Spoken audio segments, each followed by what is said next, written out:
ஆண்டவர் நமக்கு கொடுக்கிற இந்த மாதத்திலே கொடுக்கிற வாக்குத்தத்தம், நீதிமானுடைய கொம்புகளோ உயர்த்தப்படும். நீதிமான் தன்னுடைய கொம்புகளை உயர்த்தி கொள்ளுவான் என்று ஆண்டவர் சொல்லவில்லை. நீதிமானுடைய கொம்புகளை தேவன் உயர்த்துவேன் என்று ஆண்டவர் வாக்கு பண்ணுகிறார். ஹல்லேலூயா, ஹல்லேலூயா. இந்த சங்கீதம் நம்ம பார்த்தோம்னா, ஆசாப் என்கிற ஒருவன், அவன் ஒரு வாத்திய கருவியில, ஒரு இசை கருவியில பாடும்படியாக கொடுத்த ஒரு சங்கீதம். இந்த சங்கீதத்துல நாம் அநேக காரியங்களை பார்க்க முடியும். அதை தியானிக்க தேவன் நமக்கு கிருபை தருவாராக. நான் ஒரு வசனத்தை வாசிக்கிறேன். நீங்கள் அடுத்த வசனத்தை வாசிக்கும்படி அன்பாய் கேட்கிறேன். சங்கீதம் 75. உம்மை துதிக்கிறோம் தேவனே, உம்மை துதிக்கிறோம். உமது நாமம் சமீபமாய் இருக்கிறது என்று உமது அதிசயமான கிரியைகள் அறிவிக்கிறது.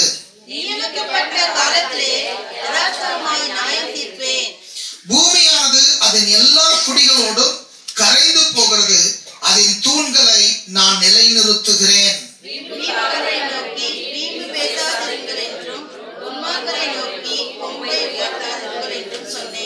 உங்கள் கொம்பை உயரமாய் உயர்த்தாதிருங்கள், இருமாப்புள்ள கழுத்துடையவர்களாய் பேசாதிருங்கள். தேவனே நியாயாதிபதி, ஒருவனை தாழ்த்தி ஒருவனை உயர்த்துகிறார்.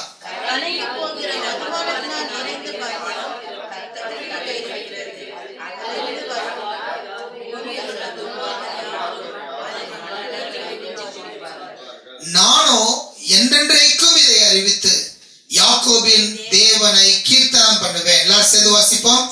துன்மார்க்குடைய கொம்புகளை எல்லாம் வெட்டி போடுவேன், நீதிமானுடைய கொம்புகளோ உயர்த்தப்படும். ஹல்லேலூயா, ஹல்லேலூயா. நல்ல ஒரு சங்கீதம். அதை கொஞ்சம் இந்த நாளுடைய நாம என்ன காரியத்துக்காக நம்ம ஆராதிச்சோம்? இன்னைக்கு எந்த தலைப்புல ஆராதித்தோம்? பூச்சக்கரத்தை அசையாதபடி உறுதிப்படுத்துகிறார். அதோடு கூட சம்பந்தப்படுத்தியே இது வருகிறது. தேவனுடைய கிரியைகளை நான் பார்த்து ஆச்சரியப்படுகிறேன். முதலாவது வசனம் சொல்லுது, உம்மை துதிக்கிறோம் தேவனே, உம்மை துதிக்கிறோம். உமது நாமம் சமீபமாய் இருக்கிறது என்று உமது அதிசயமான கிரியைகள் அறிவிக்கிறது. Your times are at hands. உம்முடைய காலம் சமீபமாய் இருக்கிறது. அதை எது அறிவிக்குதா? அவருடைய கிரியைகள். இந்த சங்கீதம் எழுதப்பட்ட காலத்திலும் உண்மையானது. எப்படி உண்மையானது? இந்த சங்கீதம் எழுதப்பட்ட காலத்துல வரப்போகிற இரட்சகராகிய மேசியாவை எதிர்பார்த்து அந்த காலத்து பரிசுத்தவான்கள் இருந்தார்கள். ஆபிரகாம் இருந்தான், ஈசாக்கு இருந்தான், அதற்கு பின்பாக வருகிற பரிசுத்தவான்கள் இருந்தார்கள். எதை எதிர்பார்த்து? வரப்போகிற மேசியாவை எதிர்பார்த்து, அவர் மூலமாய் வரப்போகிற ரட்சிப்பை எதிர்பார்த்து, அவர் மூலமாய் நித்திய வாழ்க்கைக்குள் கடந்து போகிற அந்த செய்தியின் பிரகடனத்தை எதிர்பார்த்து அவர்கள் வாழ்ந்திருந்தார்கள்.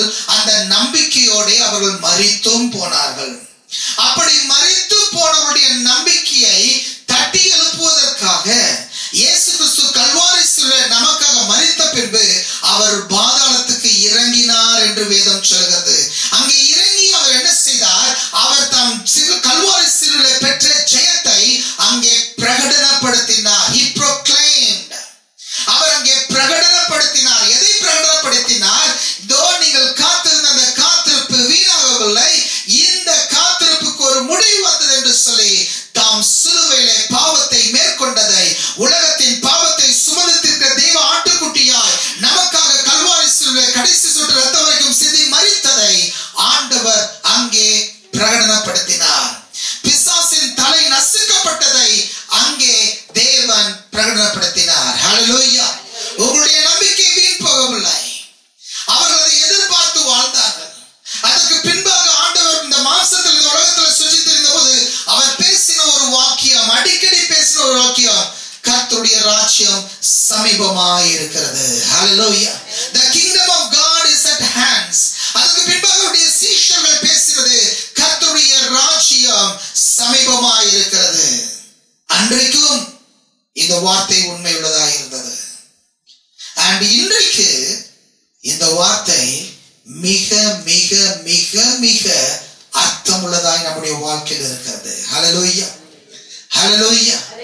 இந்த உலகத்துல எத்தனையோ மொழிகள், பேச்சில இருந்த மொழிகள், எழுத்துல இருந்த மொழிகள், லாங்குவேஜஸ், அது அழிந்து போய்விட்டது.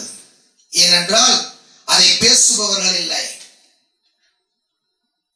இப்ப நம்ம தமிழையும் அதான் சொல்லிட்டு இருக்கிறோம், உலகத்தின் முதன்மையான மொழி, ஆனால் அழியக்கூடாது என்று சொல்லி செம்மொழி மாநாடு, பலவிதமான காரியங்கள், கோடிகள் கோடிகள் கோடிகள் செலவு பண்ணப்படுகிறது. ஏன்? இந்த மொழி காணாமல் போய்விடக்கூடாது என்று. நல்லது, அதுக்காக தேவனுக்கு நன்றி. ஆனா இந்த உலகத்திலே ஒரு மொழி இருந்தது, அதை பேசுகிறவர்கள் கிரேக்கு பேசுகிறவர்களாய் மாறினார்கள். எபிரேய மொழி கிரேக்கு பேசுகிறவர்களாய் மாறினார்கள். உலகம் மாறினது. அந்த ஜனங்கள் ஓரிடத்திலிருந்து உலகத்தின் பல்வேறு இடங்களுக்கு இந்த யூதர்கள் நாடு கடத்தப்பட்டார்கள். பல்வேறு இடங்களில் அவர்கள் எழுப்பினார்கள். பல இடங்களில் அந்த மொழியே அழிந்து போனது என்ற நிலைமை. மொழி அழிந்து போயிடுச்சு, ஜனங்க அந்த ஊர்ல இல்ல.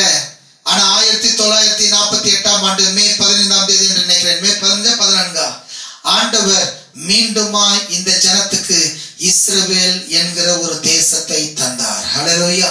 வேதம் சொல்லுகிறது, அவருடைய ஜனம் கீழே வேர் பற்றி மேலே துளிர்க்கும். ஹல்லேலூயா, ஹல்லேலூயா. சொன்ன வாக்குத்தத்தம் மாத்திரமல்ல, என்னைக்கு இந்த வாக்குத்தத்தம் வந்தது, என்னைக்கு இவர்களுக்கு இந்த நாடு கொடுக்கப்பட்டது, அதற்கு பின்பாக ஒரு 6 நாள் போர் என்று நினைக்கிறேன். அதிலே எருசலேமை அவர்கள் கைப்பிடிக்கிறார்கள், அதை பெற்றுக் கொள்கிறார்கள்.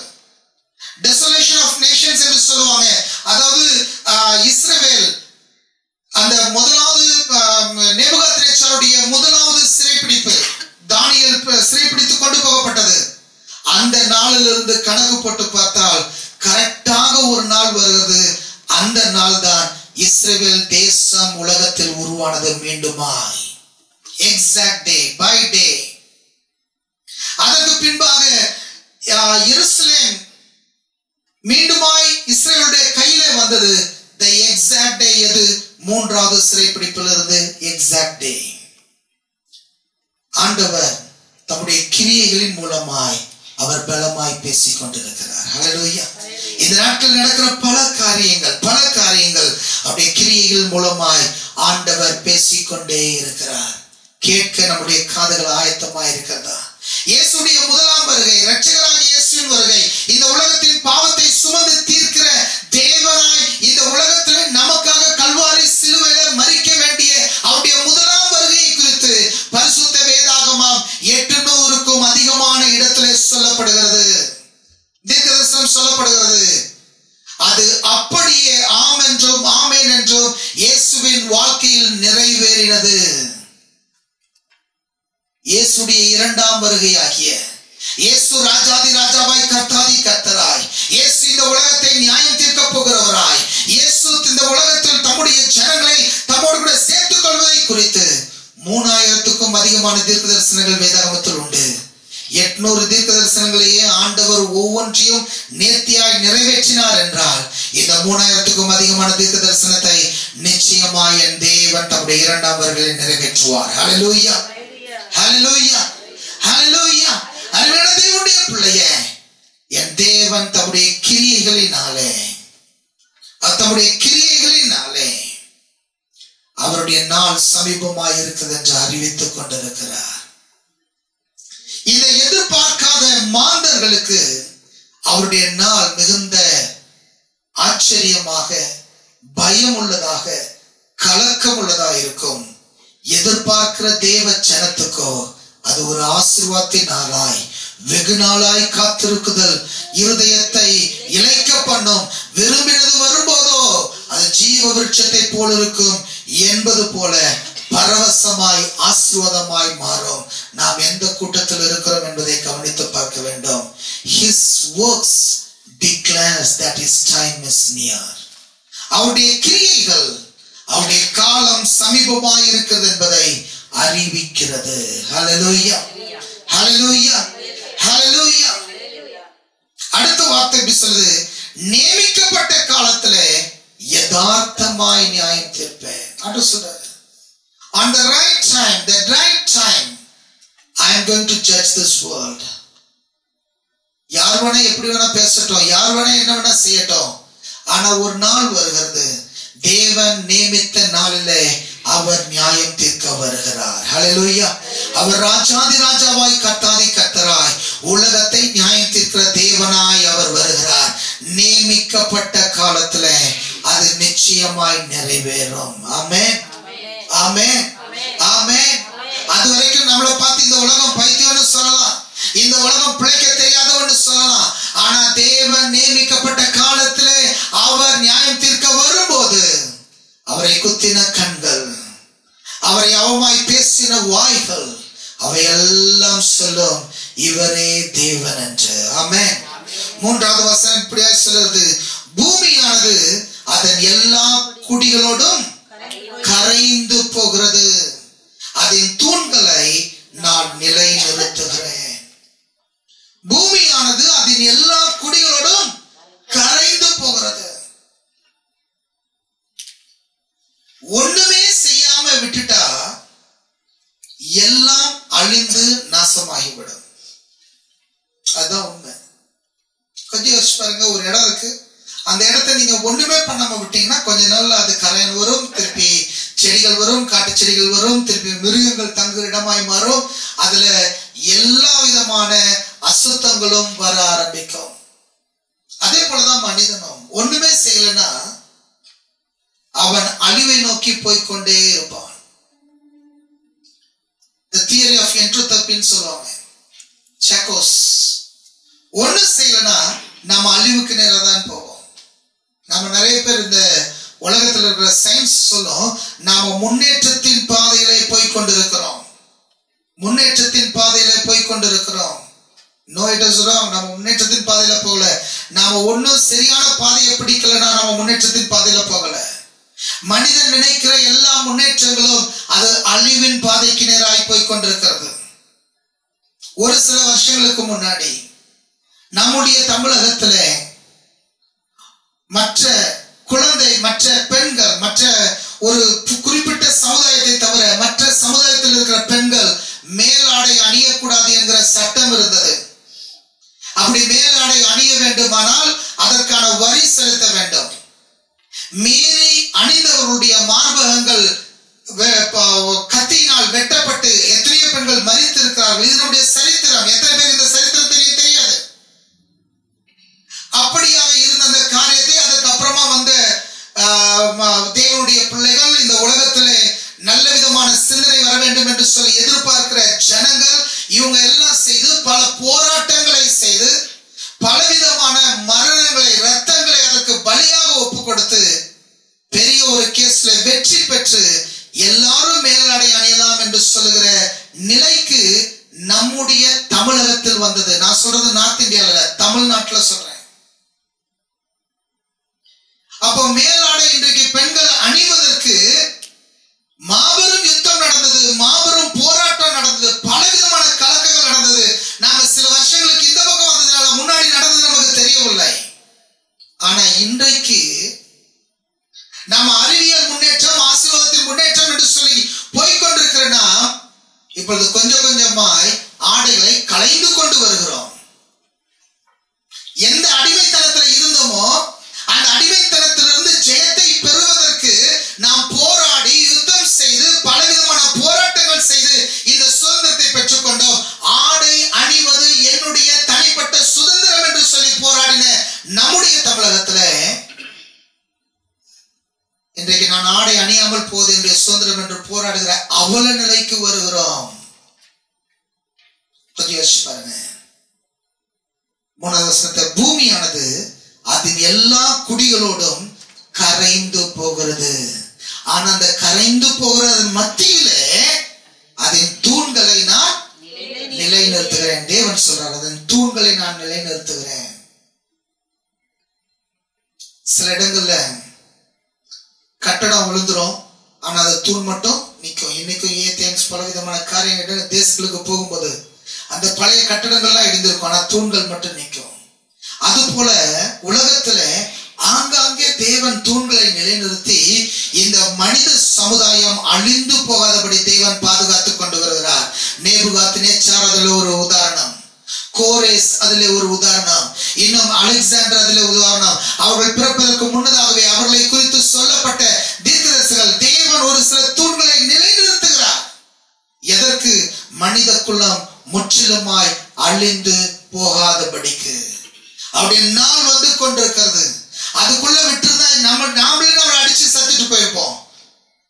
ஆனா தேவன் ஒரு சில தூண்களை நிலைநிறுத்துகிறார். இன்றைக்கு இருக்கிற அணு ஆயுதங்கள், உலகத்தில் இருக்கிற வெடி பொருட்கள், அதை பயன்படுத்தினா உலகத்தை போன்ற 4 உலகத்தை அழித்து விடலாம் என்று சொல்லுகிற அளவுக்கு அணு ஆயுதங்களும் காரியங்களும் இருக்கிறது. ஆனால் தேவன் உலகத்திலே சில தூண்களை தேவன் என்ன பண்றார்? நிலைநிறுத்துகிறார். சமாதானத்தை விரும்புகிற தூண்களை தேவன் நிலைநிறுத்துகிறார். நாம நினைக்கலாம் இது ஏதோ ஒன்று நடந்தது. இல்ல, ஆண்டவர் ஜனங்களுடைய இருதயத்திலே அதை குறித்ததான எண்ணத்தை குறித்து அவர் தேவன் நிலைநிறுத்துகிறார். நாம் அதை புரிந்து கொள்ள வேண்டும். தேவன் நிலைநிறுத்துகிறார். இப்படி இருக்கும்போது சங்கீதக்காரன் சொல்றான், வீம்புக்காரரை நோக்கி வீம்பு பேசாதேயுங்கள் என்றும். வீம்புக்காரர் யாரு? என்னால் இதை செஞ்ச முடியும், நான் இதை பண்ண முடியும்.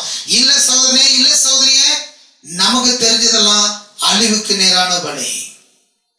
அதான் மனுஷனுக்கு செம்மையாய் தோன்ற வழி உண்டு, அதன் முடிவோ மரணம், அழிவு. நாம வீம்பு பேசுவதில் அர்த்தம் இல்லை. வீம்புக்காரரை நோக்கி வீம்பு பேசாதீங்கள் என்றும், துன்மார்க்கரை நோக்கி கொம்பை உயர்த்தாதிருங்கள் என்றும் சொன்னேன். ஹல்லேலூயா. நான் இதை செஞ்சுட்டேன், இதை சாதிச்சுட்டேன், இதை பண்ணிட்டேன். Yes of course. பட் கொம்பை உயர்த்தாத சகோதரனே, கொம்பை உயர்த்தாத சகோதரியே, என்னால இதை செய்ய முடியும்னு சொல்லாத. ஒரு சின்ன ஒரு வாந்தியும் பேதியும் வந்ததுன்னா அவ்வளவுதான் நம்ம நிலைமை. இப்ப ஒரு சின்ன ஒரு ஜுரம் வந்ததுன்னா ஐயோ ஒண்ணுமே நடக்கல. பூமியில ஒரு சின்ன ஒரு கண்ணுக்கு தெரியாத ஒரு கிருமி வந்தது கொரோனான்ற பேர்ல, யாரும் வெளியே வரல. நான் இதை செஞ்சிருவா அதை செஞ்சிருவா. உயர்த்தாதே, உயர்த்தாதே. வீம்புக்காரை நோக்கி வீம்பு பேசாதீங்கள் என்றும், துன்மார்க்கரை நோக்கி கொம்பை உயர்த்தாதிருங்கள் என்றும் சொன்னேன். உங்கள் கொம்பை உயரமாய் உயர்த்தாதிருங்கள், இருமாப்புள்ள கழுத்துடையவர்களாய் பேசாதிருங்கள். என்னால செஞ்சிட முடியும் இல்ல. வேதம் நமக்கு தெளிவா சொல்லுது, கர்த்தருக்கு சித்தமானால் இந்த இடத்துக்கு போவேன் என்றும் இந்த இடத்துல இருந்து வருவேன் என்றும் சொல்ல கடவோம். நமக்கு கொஞ்சம் பலம் வந்த உடனே, கொஞ்சம் ஆரோக்கியம் வந்த உடனே, கொஞ்சம் பணம் வந்த உடனே, கொஞ்சம் ஆசீர்வாதம் வந்த உடனே, கொஞ்சம் நன்மைகள் வந்த உடனே நாம கழுத்தை உயர்த்த முயற்சி பண்ணுவோம். என்னால இதை செய்ய முடியும், என்னால இதை பண்ண முடியும். இல்ல இல்ல, என்னை பலப்படுத்துகிற கிறிஸ்துவினாலே எல்லாவற்றையும் செய்ய எனக்கு பலன் உண்டு. ஹல்லேலூயா. ஒரு தேவ பிள்ளை நாம் நன்றாய் புரிந்து கொள்ள வேண்டும். என்னால முடியாது, என்னை பலப்படுத்துகிற கிறிஸ்துவினாலே என்னால் முடியும். ஹல்லேலூயா. ஒரு சிலர் தலை ஓங்குறத பார்த்து நமக்கு இருதயத்தின் ஆழத்திலிருந்து வெறுப்பு வரும். ஒரு சிலர் அவன் அயோக்கியத்தனம் பண்ணி அவன் ஜெயம் எடுக்கிறத பார்த்தா நம்முடைய இருதயத்தின் ஆழத்திலிருந்து நமக்கு பலவிதமான கசப்புகள் வரும். எத்தனை பேருக்கு அது வரும்? ஹலோ, ஒருத்தவங்க உண்மையை சொல்றாரு.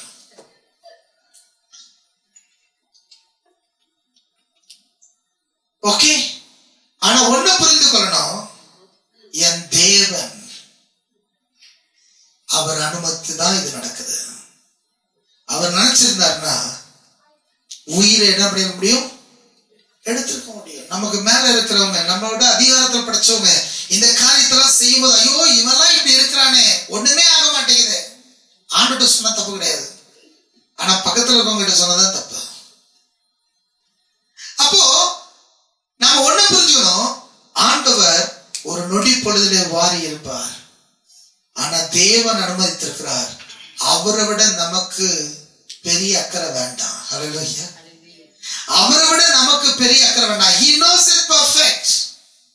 அது அந்த சிந்தனை நமக்குள்ள வந்துருச்சுன்னா மத்தவன் தன்னுடைய தலை உயர்த்ததை பத்தி நம்ம கவலையப்பட மாட்டோம்.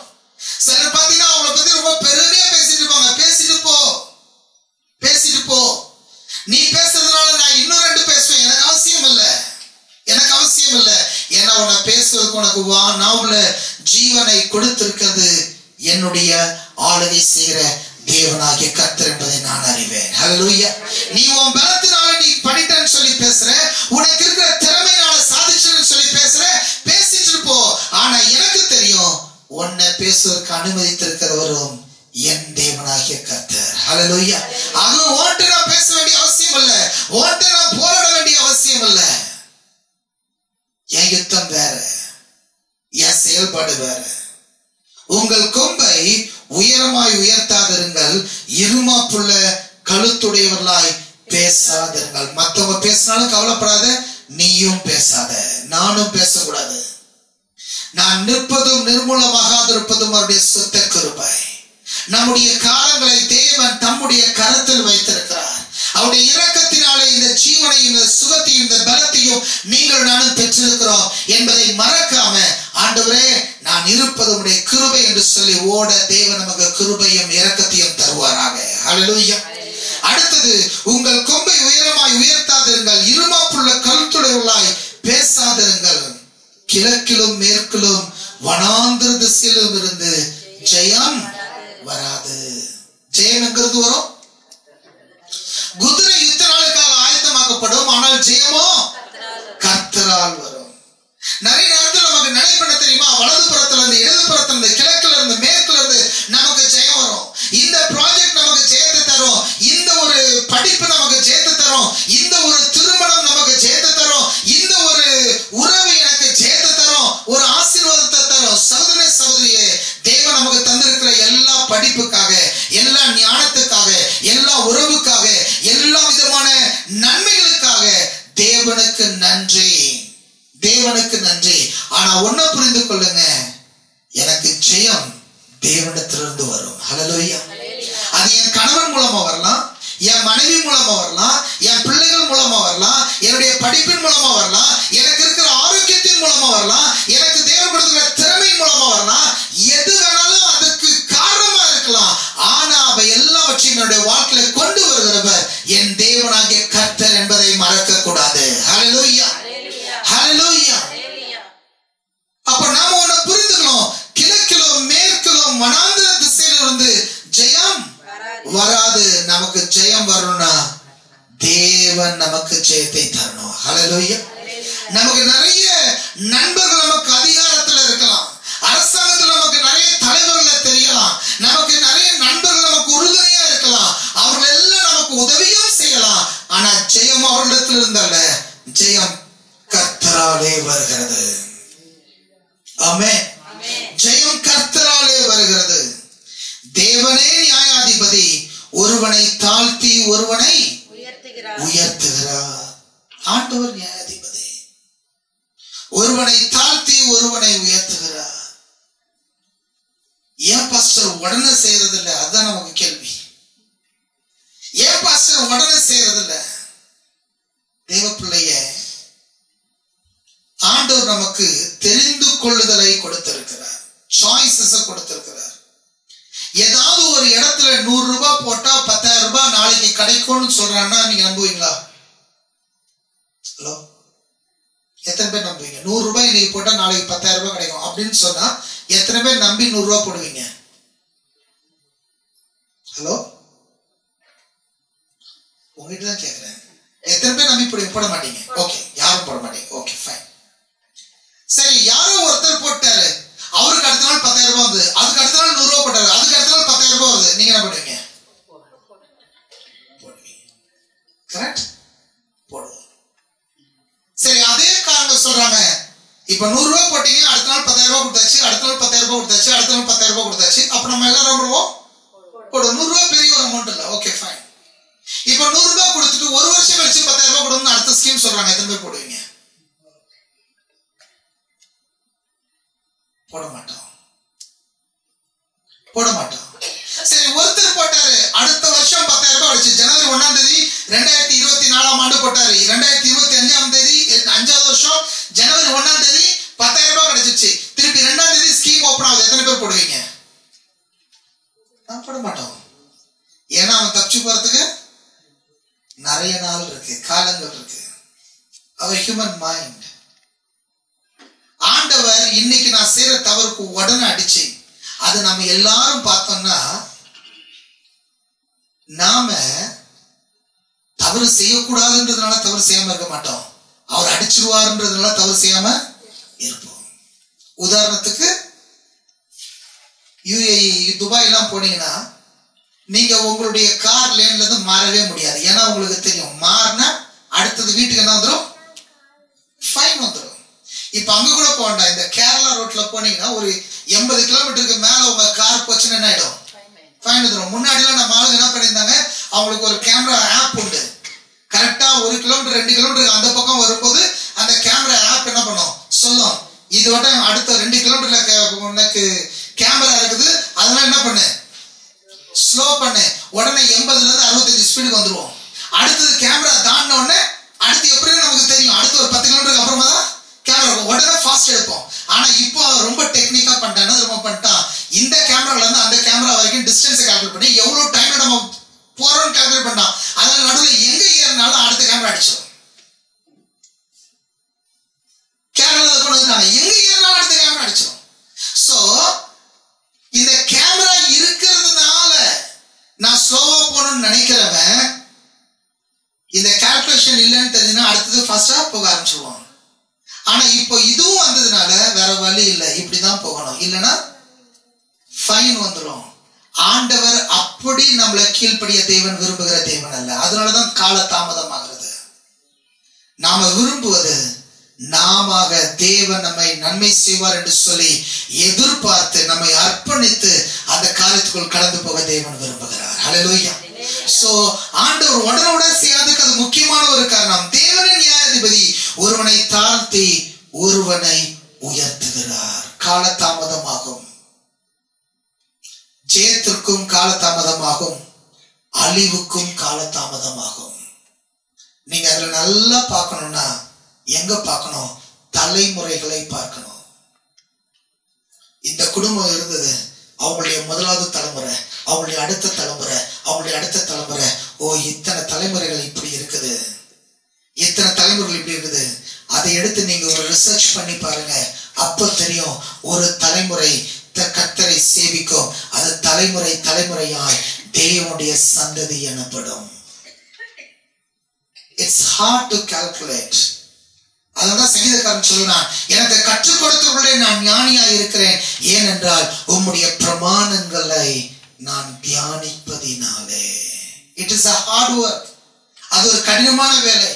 ஆனா அதை செய்கிறவர்களுக்கு அதனுடைய பலன் உண்டு, அதை செய்கிறவர்களுக்கு அதனுடைய ஆசீர்வாதம் உண்டு. நமக்கு ஜெயம் கிழக்கிலும் மேற்கிலும் இருந்தல்ல, தேவனுடைய கரத்திலிருந்து வருகிறது. ஹல்லேலூயா. தேவனே நியாயாதிபதி, ஒருவனை தாழ்த்தி ஒருவனை உயர்த்துகிறார்.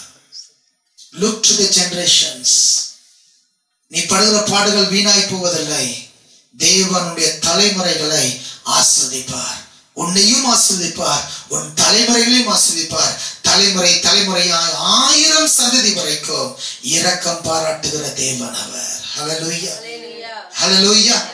ஆண்டவர் ஒரு நாள்ல 10,000 கிடைக்குன்ற பிசினஸ் பண்ணல. It takes time.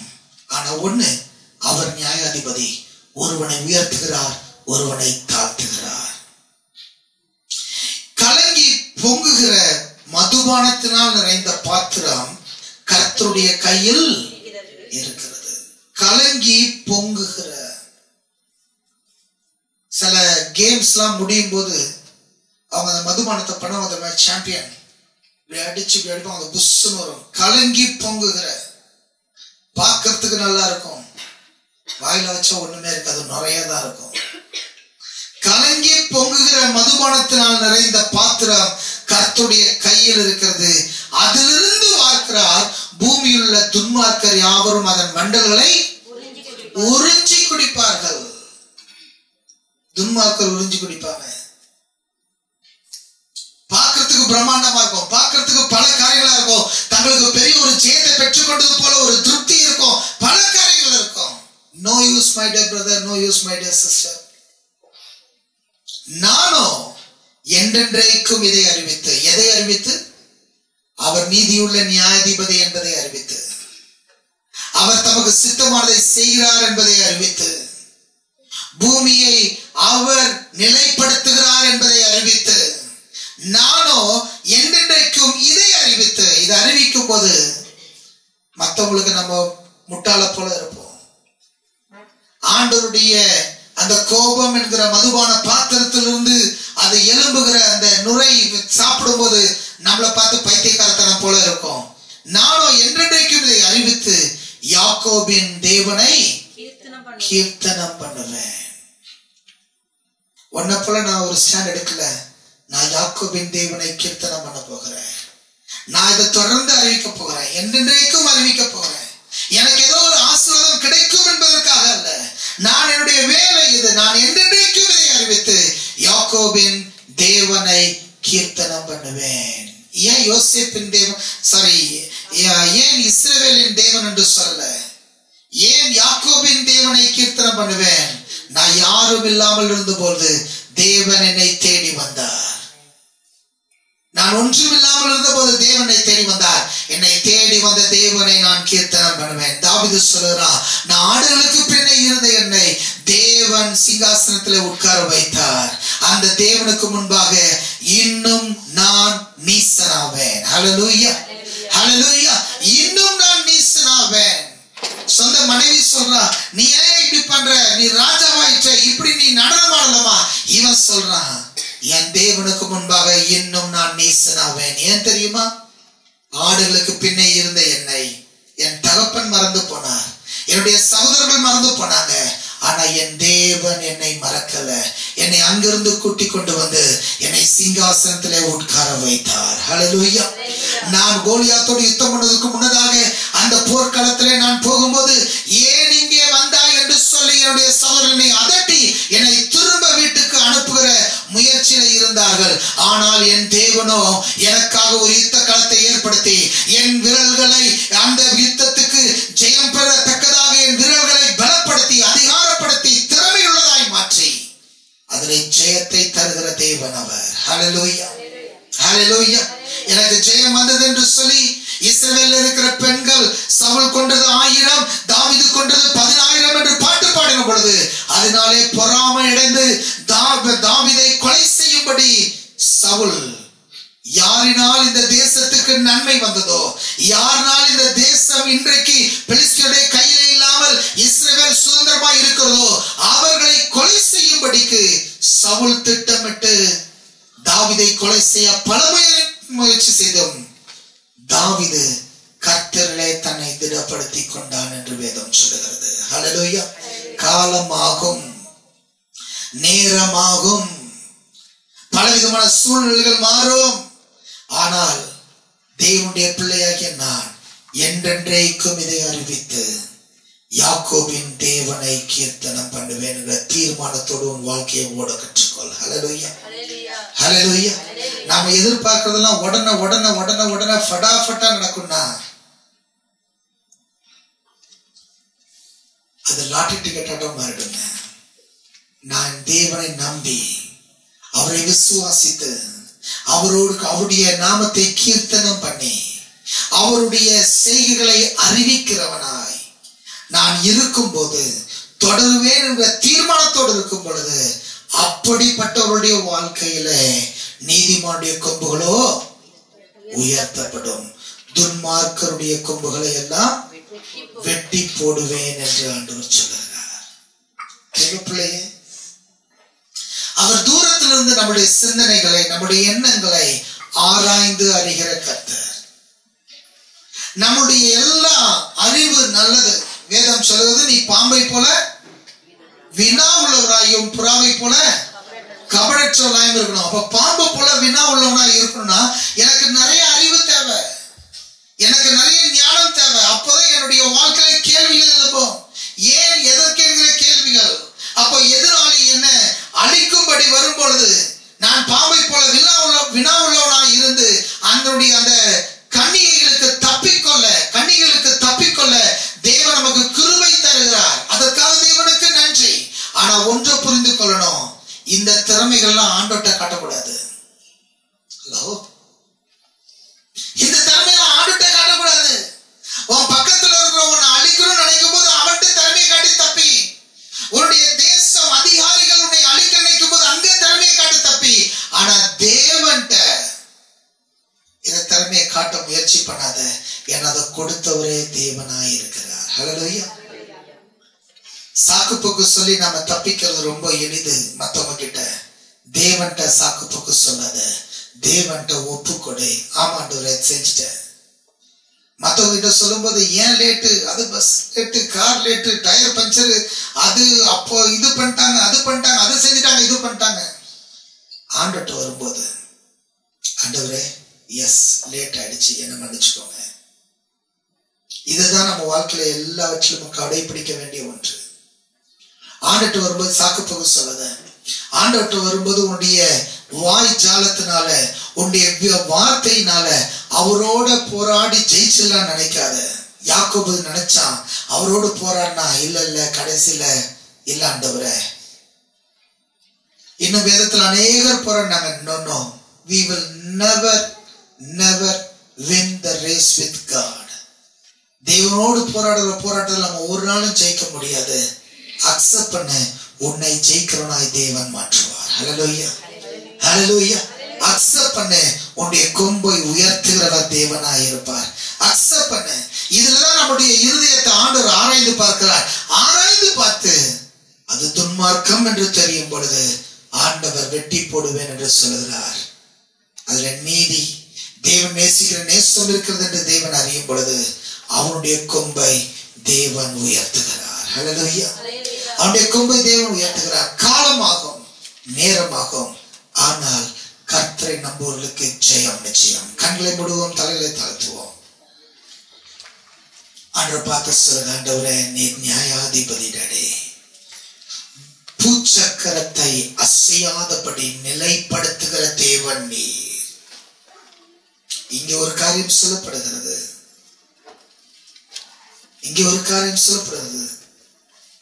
பூமியானது அதன் எல்லா குடிகளோடும் கரைந்து போகிறது, அதன் தூண்களை நான் நிலைநிறுத்துகிறேன். பூமி பூச்சக்கரத்தை அசையாதபடி நிலைப்படுத்துகிற தேவன். நாம இன்னைக்கு நிற்பது நம்முடைய திறமை அல்ல. நாம் நிற்பதும் நிர்மூலமாகாதிருப்பதும் அவருடைய சுத்த கிருபை. அத வாயில சொல்லுறலாம் மாத்திரமல்ல, அதை உள்ளத்துல எடுத்து உச்சன் தலைமுறை உள்ள கால் வரை அந்த சிந்தனை நம்முடைய சரீரத்தை முழுவதையும் ஆளுகை செய்வதாக இயேசுவின் நாமத்துல. என் திறமையில என் தளத்துல இல்ல, it is by God's grace I still exist. தேவனுடைய பிள்ளையே, ஆண்டவர் நீதியுள்ள நியாயாதிபதி. ஒருவனை உயர்த்துகிறார், ஒருவனை தாழ்த்துகிறார். துன்மார்க்கனை வெட்டி போடுகிறார், நீதிமானையோ அவன் கொம்புகள் உயர்த்தப்படும் என்று தேவன் வாக்கு பண்ணுகிறார். பொய்யுரையாத ஆண்டவர் இந்த நாளில் நம்முடைய கொம்புகளை உயர்த்துவேன் என்று வாக்கு பண்ணியிருக்கிறார். பொய்யுரையாத ஆண்டவர் நம்முடைய நாமத்தை உயர்த்துவேன், நம்முடைய பெயரை பிரஸ்தாபப்படுத்துவேன் என்று வாக்கு பண்ணியிருக்கிறார். அவர் நிச்சயமாய் செய்வார். ஆனா ஒன்று புரிந்துக்கோ, நம்முடைய திறமையினால் அல்ல, தேவன் நம்மை பலப்படுத்துவதனாலே, நம்மை பலப்படுத்துகிற கிறிஸ்துவினாலே எல்லாவற்றையும் செய்ய தேவன் நமக்கு பலனை கிருபையை தந்திருக்கிறார். தகப்பனே, இந்த நல்ல விலைக்காக உமக்கு நன்றி செலுத்துகிறோம் ஐயா. நாங்கள் நிற்பதும் நிர்மூலமாகாதிருப்பதும் உடைய சுத்த கிருபை என்பதை ஒத்துக்கொள்கிறோம். நீரே நியாயாதிபதி. நாங்கள் வீம்பு பேசாமல், எங்கள் கழுத்தை இருமாப்பாயாக்காமல், ஆண்டவரே நீ நியாயாதிபதி, நீ நினைத்தவனை உயர்த்துகிறேன் தாழ்த்துகிறேன் என்பதை அறிந்து யார் மேலும் கசப்பு இல்லாமல் எங்களை தாழ்த்தி உம்மை உயர்த்த எங்களுக்கு கிருபை தருவீராக. எங்களை தாழ்த்தி உம்மை உயர்த்த எங்களுக்கு கிருபை தருவீராக. நாங்கள் நிற்பதும் நிர்மூலமாகாதிருப்பதும் உடைய சுத்த கிருபை டாடி, உம்முடைய சுத்த கிருபை டாடி. எங்களுடைய பலம் நீர் தந்தது, எங்களுடைய சுகம் நீர் தந்தது, எங்களுக்கு தந்திருக்கிற பொருளாதாரம் நீர் தந்தது, எங்களுக்கு தந்திருக்கிற உறவுகள் ஆசீர்வாதங்கள் நீர் தந்தது, எங்களுக்கு தந்திருக்கிற அதிகாரம் நீர் தந்தது. ஆனா இவை எவற்றிலிருந்தும் எங்களுக்கு ஜெயம் வராது. எங்களுக்கு ஜெயமோ கர்த்தராகிய உம்மிடத்திலிருந்து வரும் என்பதை அறிந்து எங்களை தாழ்த்தி உடைய சன்னிதானத்திலே காத்திருக்க கிருபை தாங்க. நீர் எங்கள் கொம்புகளை உயர்த்துகிறவர், நீர் எங்கள் கொம்புகளை உயர்த்துகிறவர். உம்மை சார்ந்திருக்க கிருபை தாங்க, உம்மை உம்முடைய பக்கமாக இருக்க கிருபை தாங்க, உம்மை நோக்கி பார்க்க கிருபை தாங்க. எங்களை தாழ்த்துகிறோம் டாடி, எங்களை தாழ்த்துகிறோம். நீங்க பெருக நாங்கள் சிறுக எங்களை ஒப்புக் கொடுக்கிறோம். ஆளுகை செய்ய வழி நடத்துங்க. நீங்க மாத்திரம் மகிமைப்படுங்கப்பா. எல்லா கனத்தையும் மகிமையும் துதியும் உமக்கு செலுத்துகிறோம். ஆசீர்வதிங்க. நீங்க மாத்திரம் மகிமையாய் நடத்துங்க.